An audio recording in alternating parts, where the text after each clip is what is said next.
Welcome to episode 14 of Halloween Babies Podcast. I am your host, Billy D, coming at you from Richmond, Virginia. And this episode is a deep dive into the film The Eyes of My Mother. This is a dark one, my friends, so be forewarned. Now let's get to it.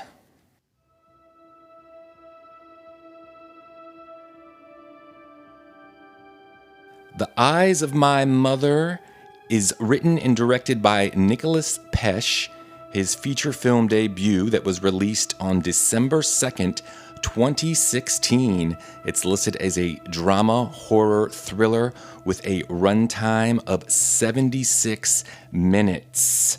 With the cinematographer Zach Cooperstein, who also worked on Barbarian from 2022 and The Vigil from 2019, and the composer is Ariel Lowe. And as per usual, I will be playing snippets from the soundtrack on this episode. The synopsis for The Eyes of My Mother is as follows. A young, lonely woman is consumed by her deepest and darkest desires after tragedy strikes her quiet country life. Yes, this is about a young woman named Francisca, who is played as a young girl by Olivia Bond and as her older self by Kika Margolius. Diana Agostini plays mother. Paul Nazak is father. Will Brill is Charlie. Clara Wong is Kimiko. Flora Diaz is Lucy. And Joey Curtis Green is Antonio. So according to Nicolas Pesce, The Eyes of My Mother started out as a love letter to horror movies that he grew up on. And his mother was an eye doctor, and as he was growing up, she taught him about science and anatomy, and they actually dissected a cow, just like featured in this film, and Pesce used his own hands in the shot with the eye dissection. Pesce took this experience as a child and placed it out of context to create a genre art film. He filmed it in black and white to give a sense of nostalgia. And he said while creating this film, he thought of Jeffrey Dahmer and how Jeffrey killed and ate 17 people. But he didn't spend 100% of his time killing and eating. What Pesce found more scary was the rest of the time, Dahmer was living reasonably like a normal person, doing things that you and I do every day. And he found that interesting and wanted to create this love letter based on that.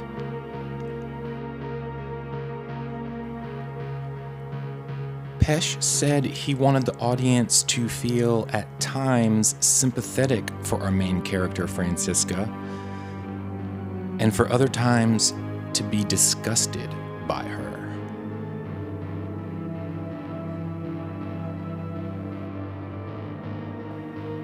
With that being said, it's time for the deep dive into The Eyes of My Mother. Spoiler warnings ahead.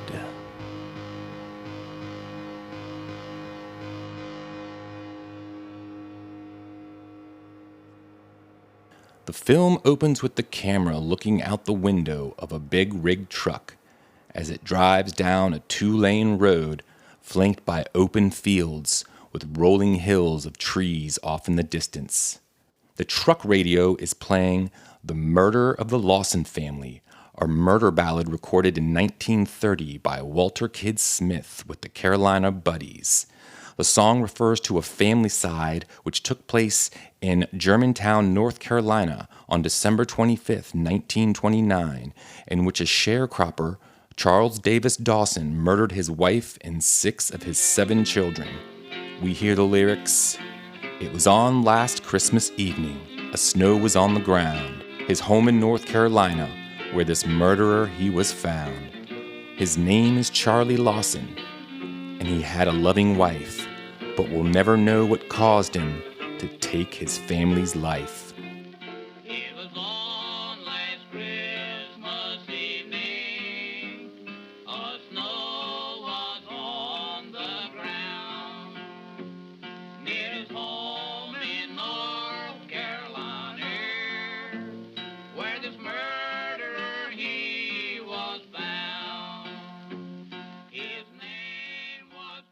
see a figure in the middle of the road walking away from us slowly on the two white lines laid out before us, pulling the viewer into the story.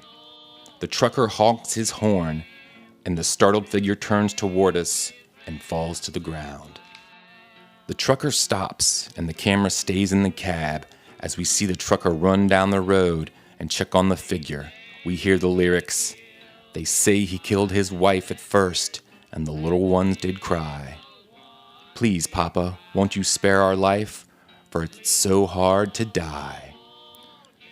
The camera angle then changes to a bird's eye view hovering above the truck, and we hear the engine running as the trucker checks on the figure and then runs back to the truck, presumably to find some type of aid or to radio for help. The screen goes black as the title card drops, and we hear the sound of wind blowing. The eyes of my mother. We see a vast forest of trees and then are taken inside a house where we can see a young girl laying on a bed, staring up at the ceiling and holding a doll. We then cut to a small garden statue with a crown of thorns as we hear a woman tell a story of Saint Francis, who spent many years living alone in the woods. Then one night he saw an angel burning in the sky, and when he woke up, he had stigmata. But loneliness can do strange things to the mind. Eventually, he died of an eye condition that also would have caused psychosis. The young girl touches one of the thorns and pricks her finger, causing it to bleed. The woman says, "Be careful," in Portuguese. "Francisca, what did you do?" The young girl rubs the blood between her fingers and cracks a smile as the screen goes black and a title card appears. Chapter 1. Mother. We then cut to Francisca and her mother out in a field trying to coax one of their cows to them. Her mother tells her cows' eyes are very similar to human eyes. The construction is almost exactly the same. The only difference is they're bigger. We then cut to two of them standing in the kitchen with the severed cow's head on the table. As the mother says in Portuguese, "We used to practice surgery on cows. Here they practice on people." She points to the spot between the cow's eyes and says, "This is how you kill it." The mother then dissects the cow's eye and says, "Everything we see passes through this," and holds up the lens that looks like a small orb of glass. When you look through the lens, everything on the other side will appear upside down and backwards. Francisca rolls the lens over and over in her hands as her father walks into the kitchen with a toolbox. Over her shoulder, we see her father watch her as the light reflects off his own glasses.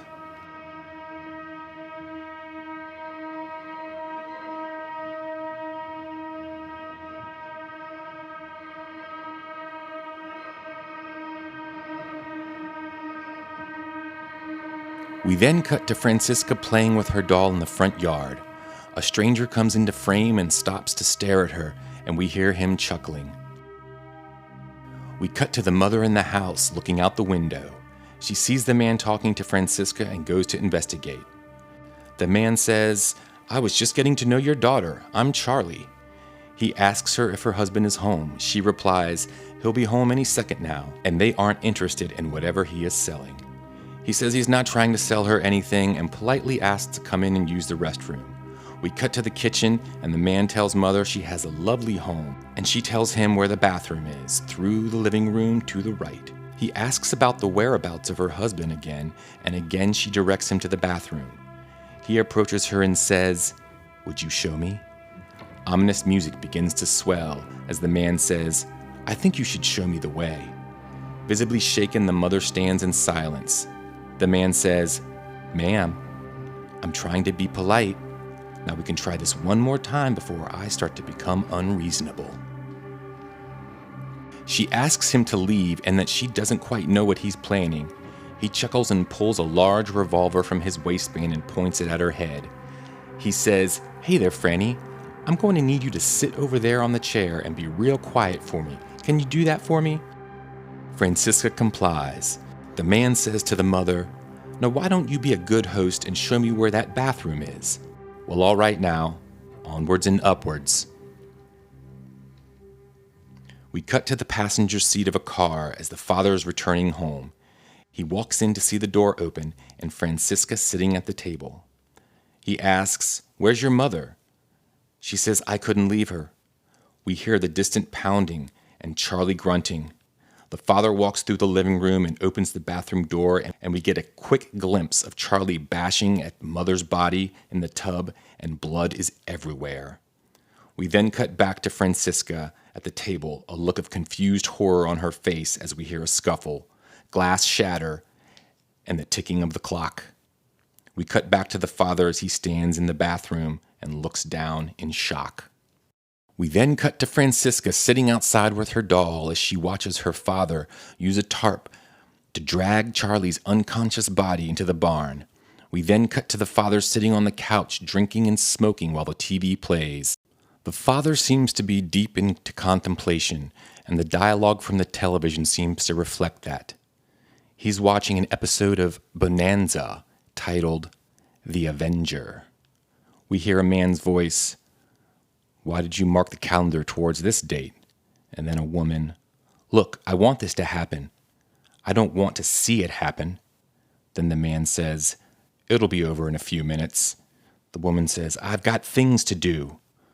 We cut away and see Francisca cleaning and scrubbing the blood off the bathroom floor. From the TV, we hear a man's voice, "Can't see the hanging from here, just hear it." The woman replies, "Hear it?" The man says, "Yeah, hanging sounds almost as bad as it looks. Trapdoor bangs open, there's a loud thump. Probably a few fellows watching will give a hoop and a holler." Francisca approaches her father and asks if he wants something to eat. He ignores her and she says, "Daddy?" He ignores her still and she walks away. From the TV we hear a man's voice, "Trouble?" And then a boy says, "I got there too late, they told me." The father looks back over his shoulder and we cut to Francisca, laying in bed with her doll. The father enters the room, sits on the edge of the bed, his white shirt dirty, and he says, "I need help with your mother."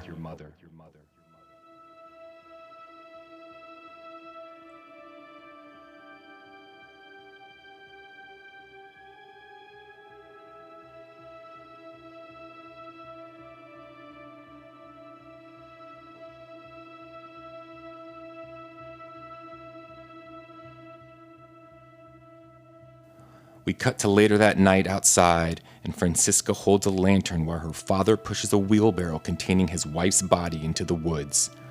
The father then starts digging as Francisca looks on. We then cut to the two of them on the couch watching TV, and we hear Charlie calling out, "Franny, Franny." Her father tells her, "You will have to take care of this," and pours himself another drink. We then cut to Francisca sitting outside the barn with her doll as we hear Charlie call out for her, and then we hear a loud thud. The barn door slides open and the father walks out. He closes the door and walks back to the house as he wipes his hands on a rag. We cut to a beautiful day as ominous music swells and Francisca picks flowers and heads off to the barn with her doll.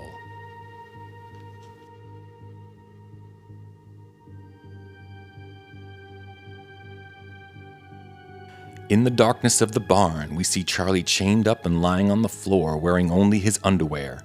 Francisca has her mother's surgical tools laid out as she sews up Charlie's wounds inflicted upon him by her father. Charlie asks her what she is doing. She says, "You needed stitches." He laughs. She asks why. He coughs. She begins cleaning the wound on his face and forehead. She asks, "Why us?" Charlie replies, "You let me in." Francisca says, "You've done this before." He nods his head. She asks, "Why do you do it?"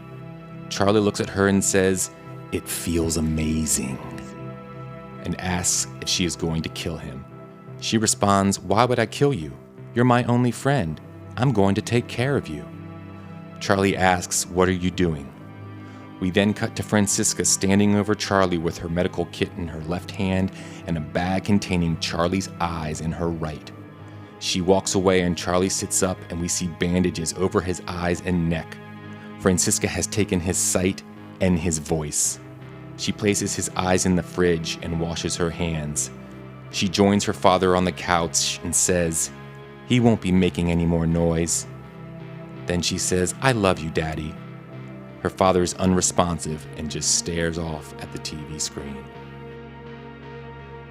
We cut to her father taking a bath in the tub his wife was murdered in, as the full scope of what has transpired hits him.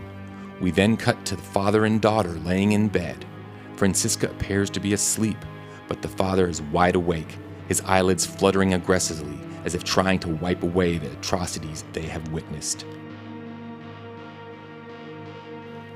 We then cut to a scene of the countryside where Francisca finds a dead field mouse.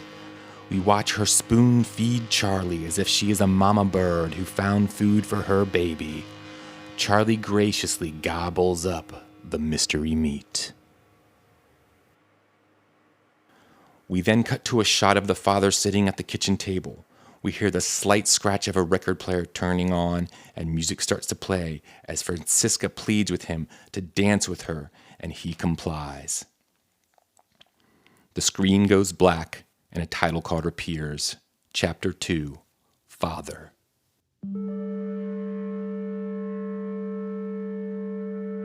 Years have passed.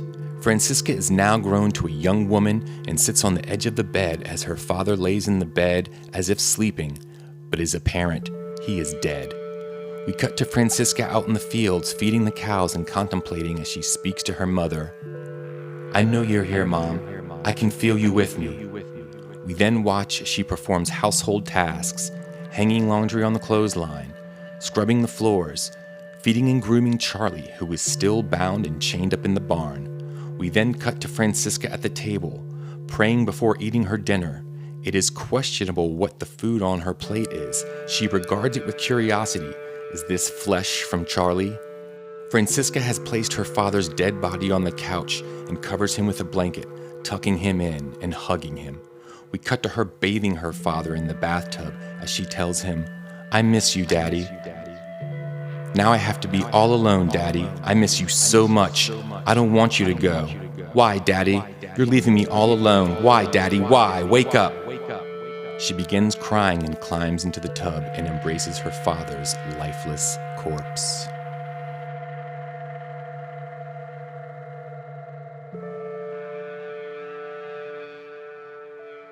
We cut to the two of them lying in bed together.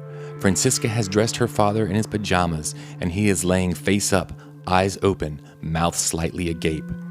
She strokes his cheek and then closes his eyes and smiles. The next day, as Francisca is preparing to start her house cleaning duties, she decides to drive into town.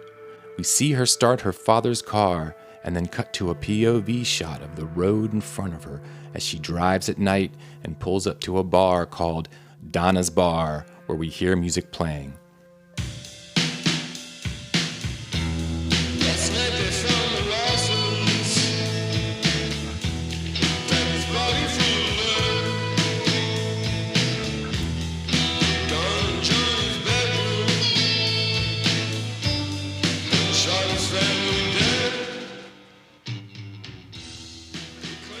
She goes inside.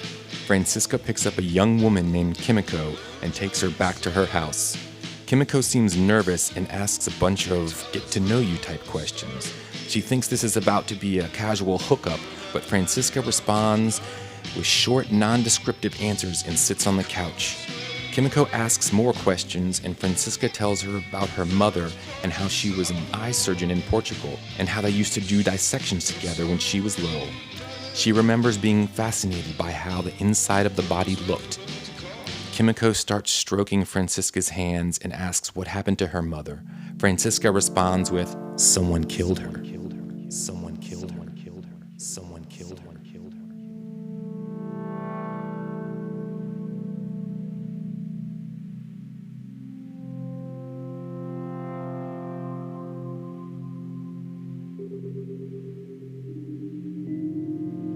Kimiko hugs her for comfort, but Francisca seems shocked by the gesture. She starts kissing Kimiko and stroking her hair. Kimiko asks about her father, and she responds, "I killed him." Kimiko starts getting freaked out. Francisca says, "I'm sorry. That wasn't funny, and continues stroking Kimiko's hair. Kimiko says, "That's okay, I should probably think about heading home soon." She tries to use the phone as Francisca says, "I can take you home." Kimiko gets agitated and starts backing away from Francisca, and as she backs up to the door, we cut to the next morning as Francisca is cleaning the kitchen floor, scrubbing at a large pool of blood, and then she puts small bags of individually wrapped chunks of flesh into the fridge. Cut to nighttime, and Francisca is in bed and reaches over to an empty pillow beside her. She is lonely, so she goes out to the barn and cuddles with Charlie. She leads him out of the barn and takes him to the house. She bathes him in the bathtub. She removes the bandage around his eyes, and we see how dry and crusty his face is. She then takes him to the bedroom. He is sitting on the edge of the bed as she removes her undergarments, and they presumably have sex. Later, as Francisca is sleeping, she reaches out beside her and realizes Charlie is not where he should be. She goes searching for him. He has tried to escape, but being blind, he has not gotten very far. As the camera is focused on Charlie out the window, we hear Francisca open a drawer and grab a knife. Through the window, we watch as she walks outside and up to Charlie as she embraces him, and we cut to a close-up as she stabs him repeatedly while hugging him. She eventually drops the knife and continues hugging him while kissing his shoulder over and over.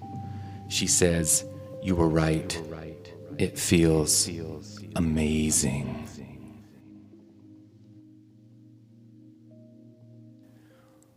We cut to the interior of their house where music is playing as Francisca dances in front of the corpse of her father, whom she has placed in a chair in front of her. The song she is listening to is by Amelia Rodriguez, entitled Naufragio, which means shipwreck. It deals with loss, disappointment, and the sinking of dreams. The protagonist, instead of achieving their dream, intentionally sabotages it by attempting to make the sea swallow it, symbolizing the lasting impact and consequences of their choices.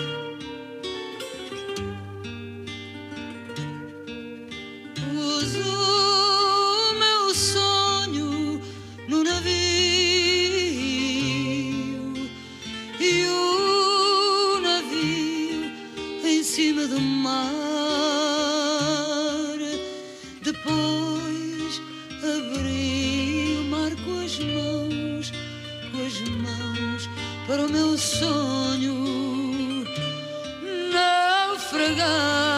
The song is sung in Portuguese and translates as follows. I put my dream in the ship, and the ship atop the sea. Then I parted the sea with the hands for my dream to shipwreck.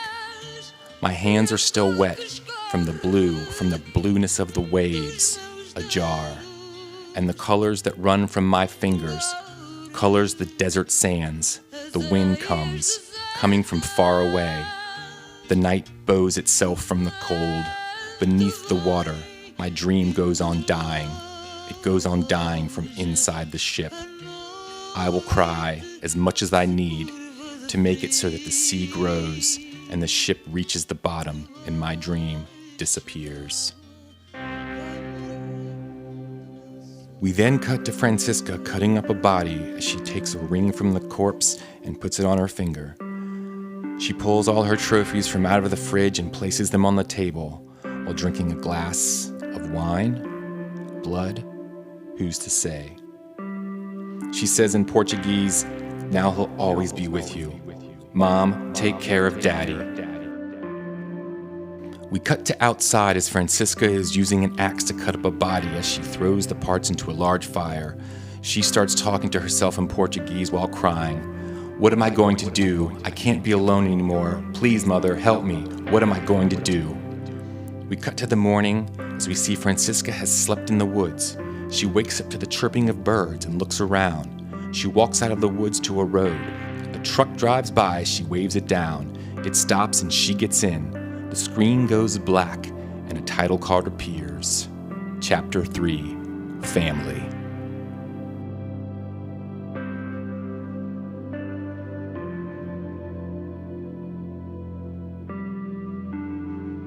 We cut to a shot looking inside the truck.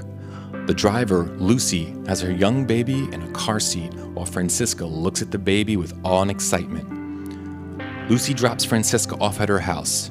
Francisca asks if she can hold the baby before she goes. At first, Lucy says no, but then agrees. After receiving the baby, we hear Francisca say in Portuguese, "Thank you, Mother. This is the best gift you could have given me." Lucy asks, "What are you saying?" as Francisca then jumps out of the truck and runs towards her house as Lucy starts screaming and gives chase after them.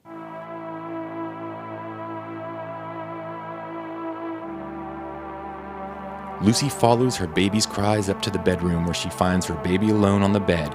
Just then, Francisca appears behind her and stabs her in the back, and she falls to the floor. Francisca then picks up the baby and cuddles it while Lucy crawls toward them. Cut to the barn, and we hear the baby crying as rain softly beats down on the roof. Lucy is now chained up, and Francisca has taken her sight and voice just like she did to Charlie. Lucy tries to scream, but only the static-like sound of air being expelled can be heard.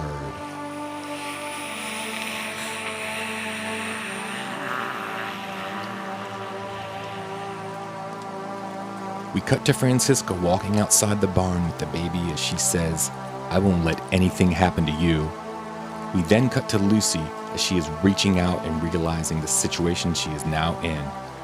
Francisca brings her food and water, and she crawls towards it and graciously eats.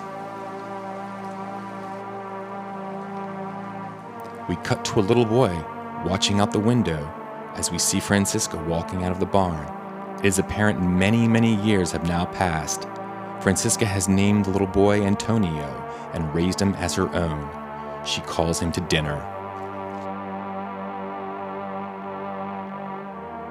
We cut to later at night, and Antonio wakes up and goes out to the barn, curious as to what his mother does in there.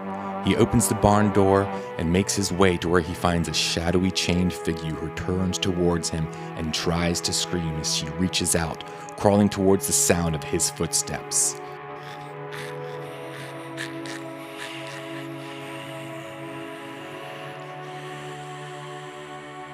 Antonio runs into the house and hides under a blanket as he tells himself it was only a dream.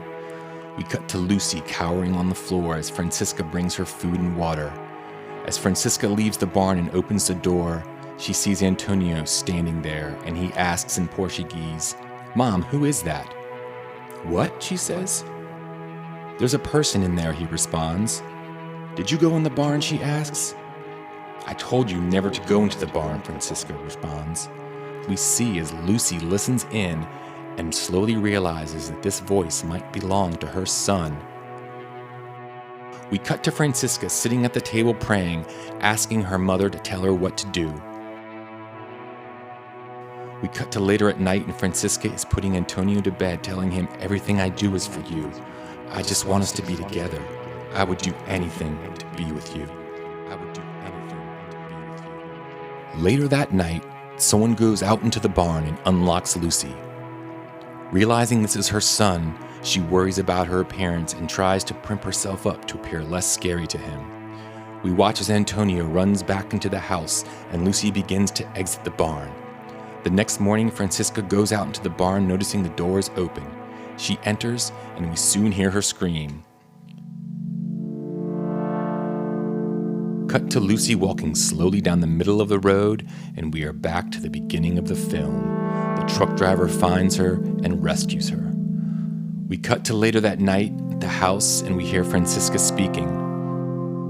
"Go placidly amid the noise and the haste, and remember what peace there may be in silence, and whether or not it is clear to you, the universe is unfolding as it should."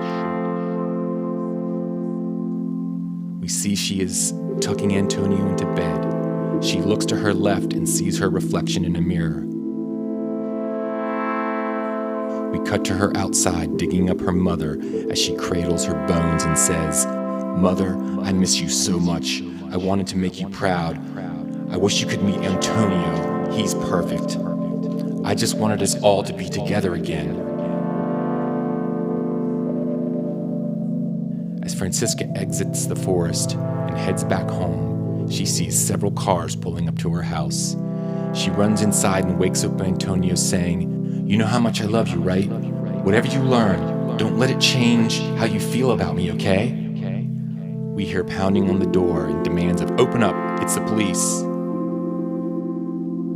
Francisca grabs Antonio and cowers in the corner, holding a knife. As Francisca repeats to herself, "You can't take my baby, you can't take my baby." The police enter the room and demand she drops the weapon. She repeats over and over, "You can't take my baby, you can't take my baby." Antonio cries out, "Mommy." The camera cuts to a bird's eye view high above the house as we hear a single gunshot ring out. Fade to black. Title card drops. The eyes of my mother.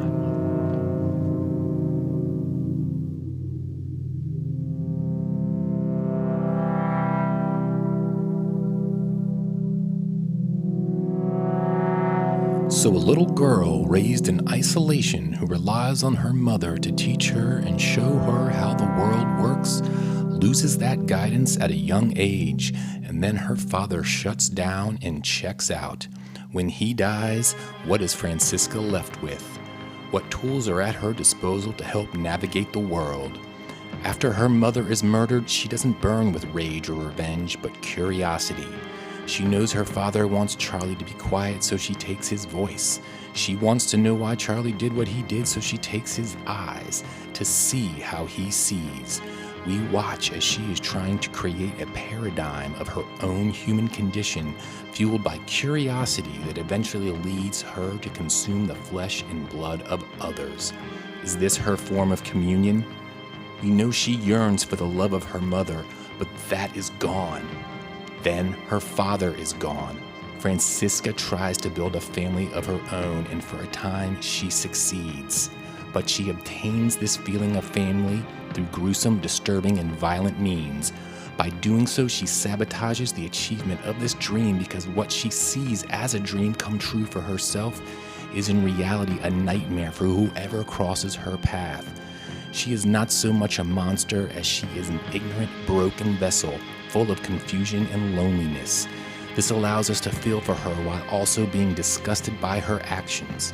Much like Norman Bates in Psycho, we can sympathize with Francisca's pain and torment because her actions don't seem to stem from malice, but from conditioning. She never received any help because it was never offered. Through the eyes of her mother, she was introduced to the world.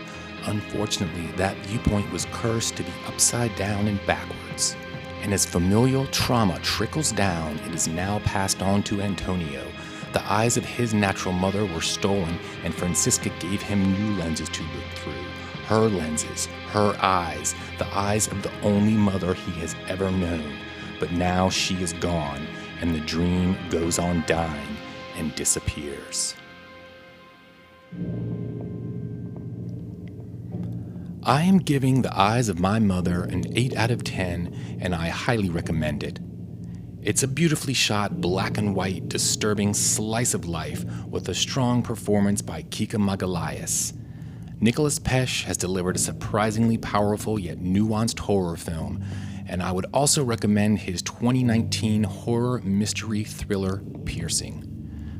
Thanks for listening to episode 14 of Halloween Babies Podcast. I am your host, Billy D. I hope everyone out there is having a good summer, and remember to stay safe and stay scared.